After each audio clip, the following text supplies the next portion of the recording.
રાજકોટમાં આવેલ પોપટભાઈ સોરઠિયા સબયાર્ડ ખાતે ડુંગળીની ઉતરાઈ કરવામાં આવી હતી, જેમાં ડુંગળીમાં ભરેલા અંદાજે 800થી વધુ વાહનોની આવક થઈ હતી તથા 8 કિલોમીટરની લાઇન લાગી હતી અને અંદાજે 90,000થી 1 લાખ કટ્ટા સુધીની આવક થઈ હતી. તેમજ માર્કેટિંગ યાર્ડ ઇન્સ્પેક્ટરે જણાવ્યું હતું કે ડુંગળીની આવક સારી થતાં ભાવમાં ઘટાડો જોવા મળશે.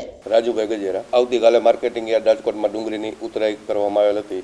તેમાં 8 કિલોમીટર સુધી વાહનોની કતાર લાઈન હતી અને સંપૂર્ણપણે ટ્રાફિક ન થાય એ રીતે વ્યવસ્થા કરી ખેડૂતનો માલ સાંજ સુધીમાં તમામ ઉતરી ગયેલો હતો અને 80,000થી 1 લાખ કટ્ટાની આજુબાજુ રાજકોટ માર્કેટિંગ યાર્ડમાં ડુંગળીની આવક થયેલ છે. આમ ગણીએ તો ડુંગળીનો ભાવ અત્યારે નબળા માલ 100 રૂપિયાથી માંડીને સરેરાશ 500 રૂપિયા સુધી ડુંગળી વેચાઈ રહી છે.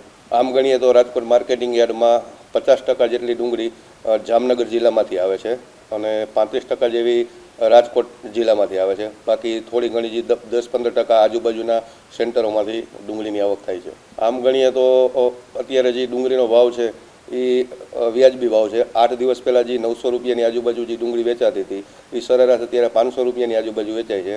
તો બજારમાં પણ ભાવ વ્યાજબી થઈ ગયેલ છે. અત્યારે કેવી ચાવડા, માર્કેટિંગ ઇન્સ્પેક્ટર સબયાર્ડ રાજકોટ. છેલ્લા 3 મહિનાથી ડુંગળીનું વાવેતર હોય, એકી સાથે પુષ્કળ માલ આવે અને બધા સેન્ટરમાંથી પણ માલ આવે છે અત્યારે, ને એની સાથે એકી સાથે માલની આવક સતત વધતી જાય છે. આવો 1 મહિના સુધી આવક સતત આવી આવક રહેશે. ખાસ કરીને જામનગર જિલ્લાના 1 થી 2 તાલુકા, કાલાવાડ તાલુકો માંથી વધારે આવક આવે છે. આપણા રાજકોટ, લોધિકા, પડધરી માંથી પણ તાલુકામાંથી આવક આવે છે. વાંકાનેર તાલુકામાંથી આવક આવે છે. અત્યારે નબળી ડુંગળીના ભાવ 100-125 થી સારી ડુંગળી 500 રૂપિયા સુધી હરાજીમાં, ઓપન હરાજીમાં ભાવ આવે છે ખેડૂતને.